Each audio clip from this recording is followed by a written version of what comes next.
Olá pessoal, rapaziadas e moças, tudo bem? Aqui é o Ricardo que está falando.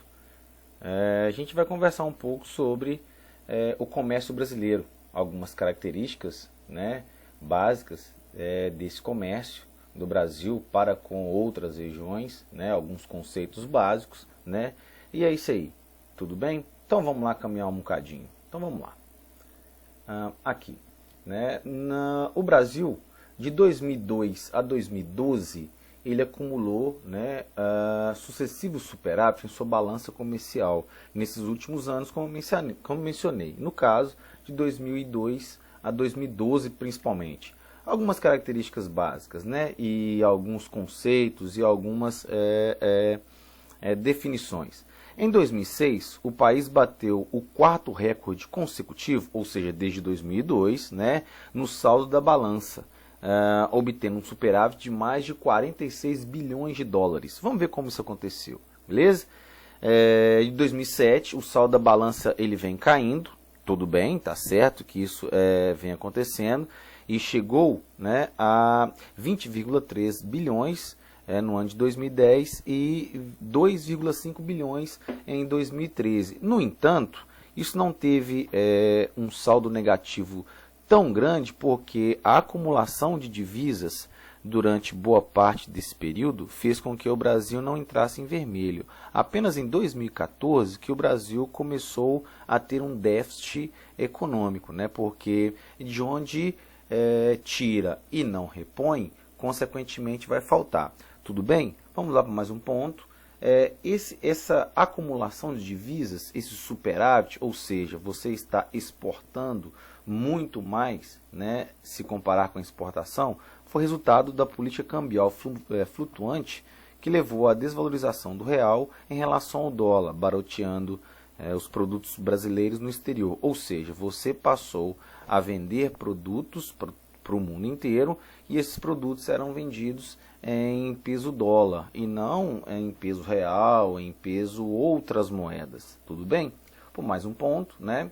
O Brasil, para que ele pudesse aumentar, né, as suas exportações essas para o mundo todo, digamos assim, uma forma de expressar, né, para o mundo todo, ele procurou se tornar o que a gente chama na teoria econômica de global trade. O que significa isso? Ele passou a ser um parceiro, né, principalmente político, para que essa parceria econômica pudesse acontecer com boa parte do comércio em todo o mundo, ou seja, uma aproximação política, político-diplomática, para que uma aproximação econômico-comercial pudesse acontecer, beleza? Aqui, como mencionado, o Brasil passou a investir em uma política externa agressiva para que novos mercados pudessem abrir ao país no exterior, né? A busca de novos mercados passou a ser uma máxima a partir do ano de 2002, né? E os produtos nacionais eles passaram a ser vendidos, passaram a chegar com a maior quantidade de volume, né? Com o maior número, né, de produtos cada vez mais, chegando em várias localidades que até então não existia. Tudo bem?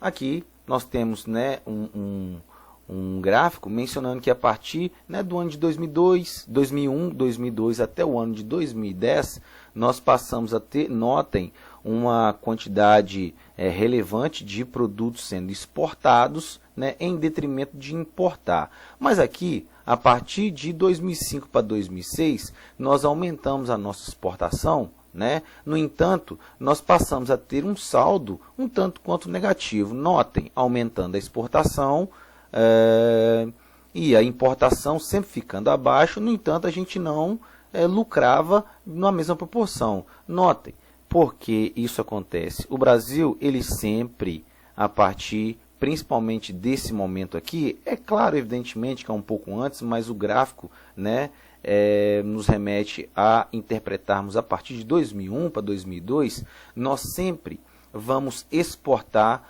produtos de menor valor agregado na economia, ou seja, são produtos primários, são commodities, eles são mais baratos. Então, por mais que nós exportamos uma grande quantidade e importamos uma menor quantidade, nós sempre vamos vender um produto que é mais barato na economia e nós sempre vamos comprar um produto que é mais caro na economia. Ou seja, aqui são commodities e aqui são produtos já manufaturados, ou seja, produtos que já passaram por um processo de intervenção fabril. Tudo bem? Então vamos para mais um ponto.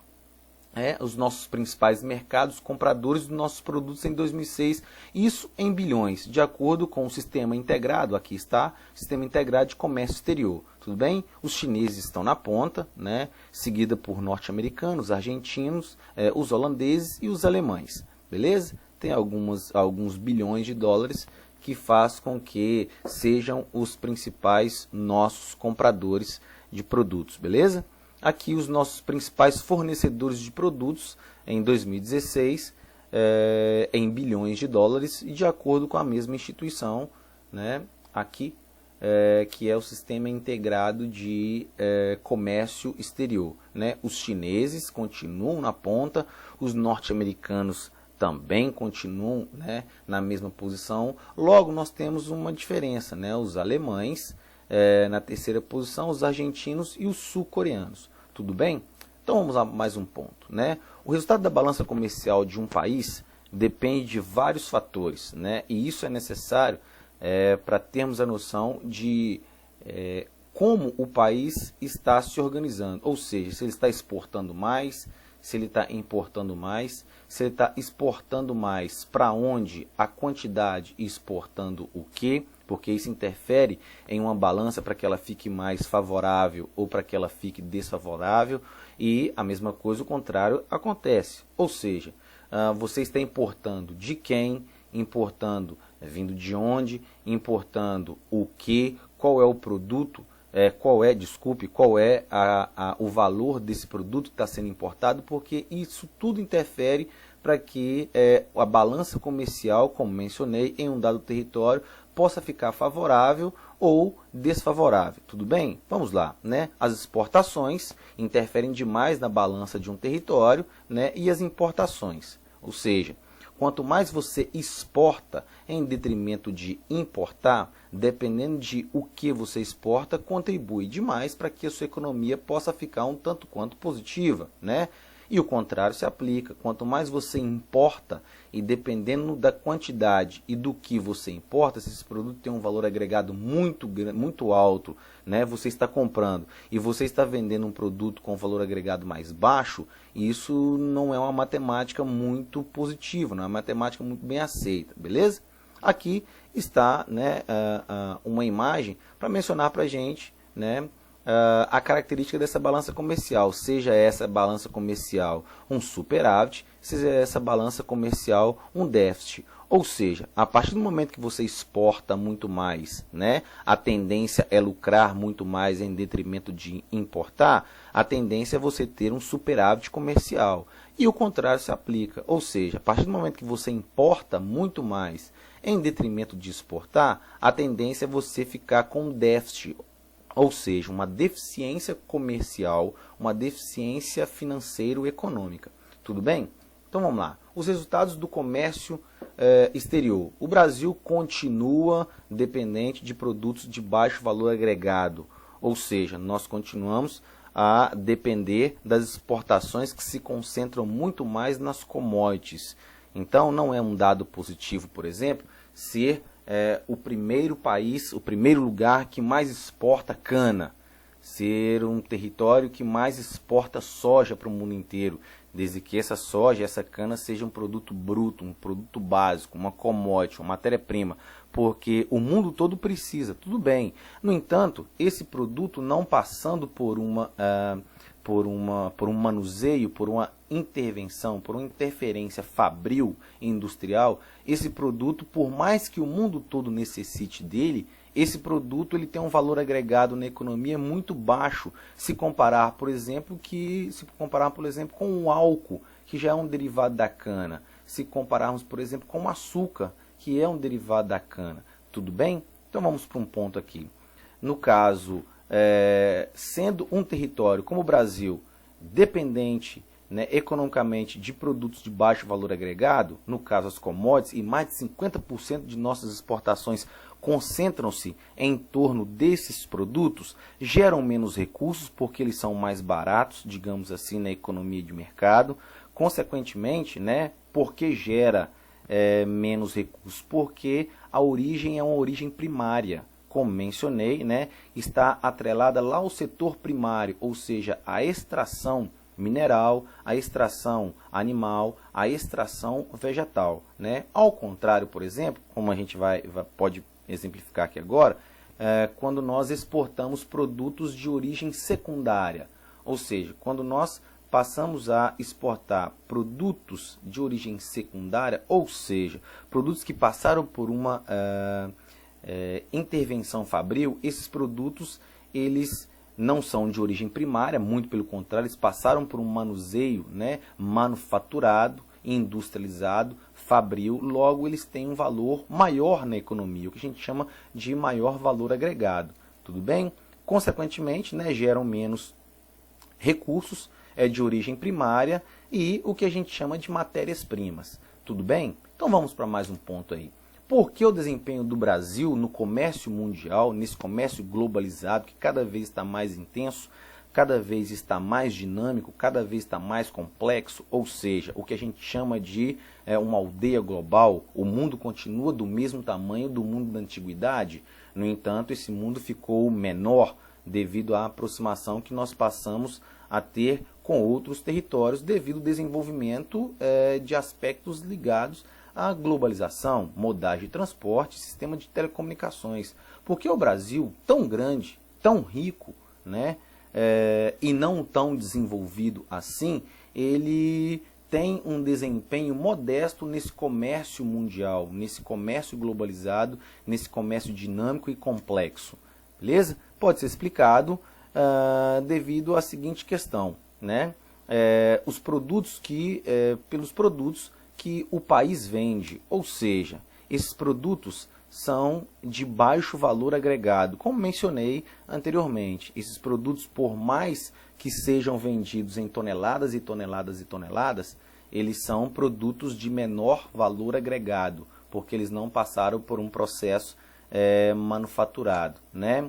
E pelos produtos que compra, ou seja, porque o Brasil tem um desempenho modesto no comércio mundial nesse instante, porque ele vende produto de baixo valor agregado e ele compra produto de maior valor agregado, ou seja, eu vendo muito, no entanto, barato e compro não tão na mesma proporção, no entanto, muito mais caro. Eu quase que dou de graça, né? E até a repetição aí faz jus para ficarmos ainda mais, né,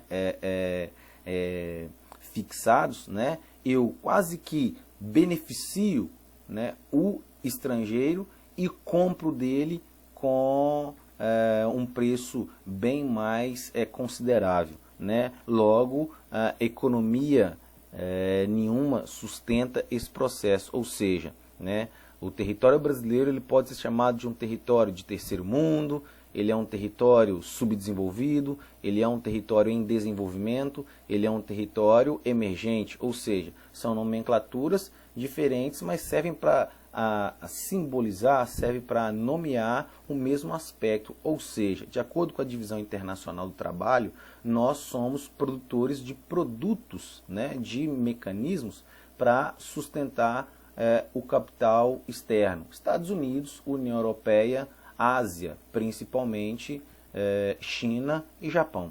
Tudo bem? Vamos para mais um ponto. Logo, a pauta da exportação brasileira vem evoluindo, isso é inegável. Nós já estamos fazendo parte, né, da terceira e muitos estudiosos mencionam que até a quarta revolução industrial. Isso é inegável. No entanto,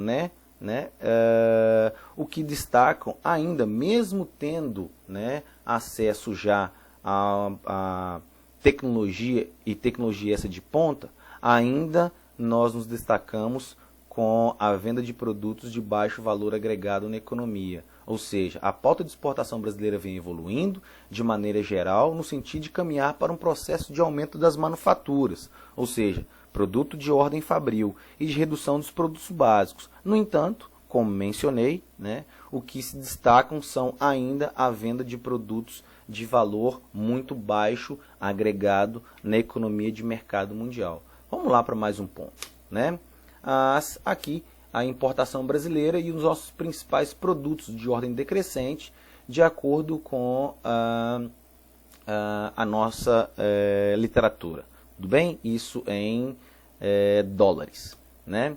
Aqui estão alguns dados nesse quadro para a gente, né? Os demais produtos manufaturados, medicamentos, partes e peças para veículos, compostos, óleos, combustíveis, enfim. Aqui estão os nossos produtos que compramos, né? Notem que esses produtos não estão em grande porcentagem assim, por exemplo, se compararmos com esses produtos. No entanto, eu volto aqui, aqui ó, por menos que seja, nós vamos pagar um pouco mais devido à origem desses produtos, ou seja, são produtos que já passaram por um processo de intervenção industrial, já passaram por um processo de intervenção fabril, manufatureira, né?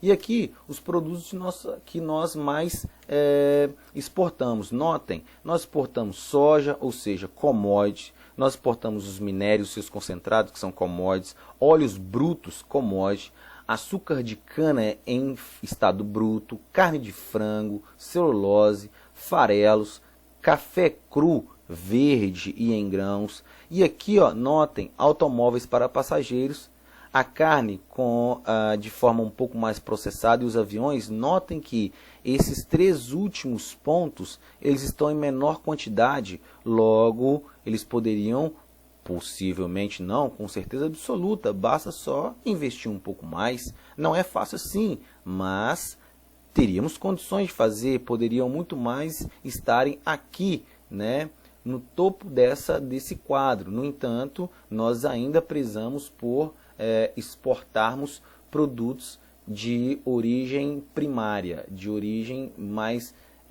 simples, produtos esses que têm um valor muito baixo na economia. Não é verdade? Então vamos mais um pontozinho, né? Só para a gente comparar, vamos comparar, por exemplo, o território chinês com o território brasileiro. Notem, né? Aqui, ó.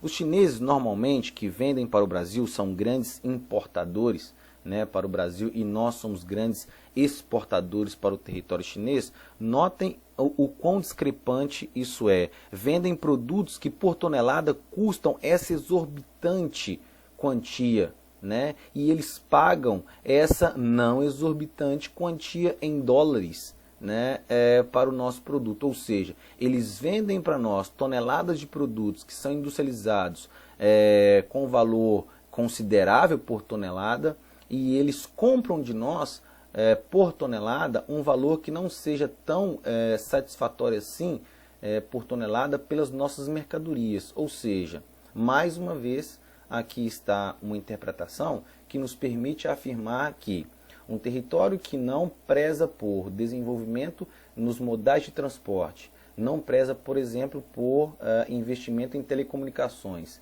para que, consequentemente, possa ter um setor secundário muito mais eficiente, esse território pode ser que só cresça, ou seja, só são porcentagens. No entanto, ele não chega ao seu desenvolvimento pleno.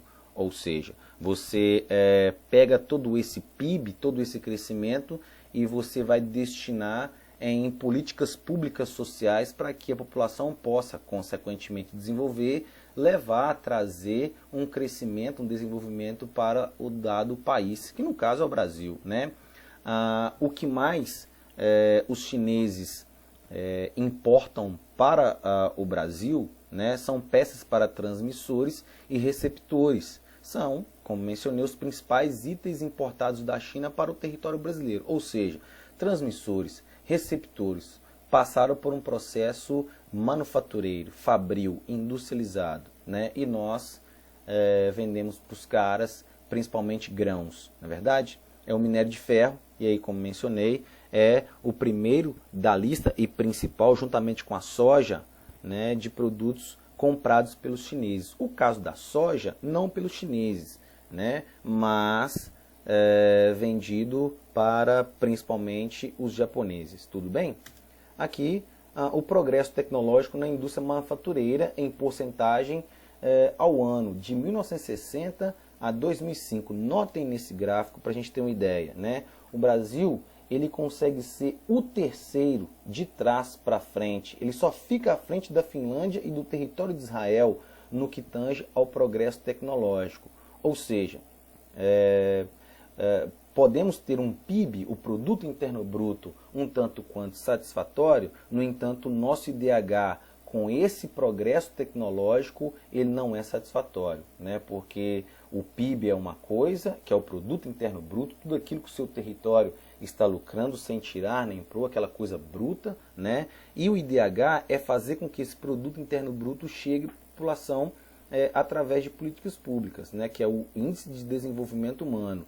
Logo, nós estamos aí atrás de uma quantidade muito grande de países que, de certa forma, investem em seus três principais setores e setores básicos esses, né? Que é o setor primário, o setor secundário e o setor terciário. Ou seja, não é um querendo ser concorrente do outro, é um sendo complementar ao outro. Ou seja, o setor primário, né, que é a produção de matérias-primas de uma forma geral, o setor secundário, que é a forma dessa matéria-prima ser transformada, e o setor terciário, que é a prestação de serviço, independentemente quais serviços são, se são serviços públicos ou se são serviços privados que são destinados à população, que por sinal esse setor terciário é o que mais cresce no mundo. Isso quer dizer que o setor primário, o setor secundário, o setor terciário, estando todos os três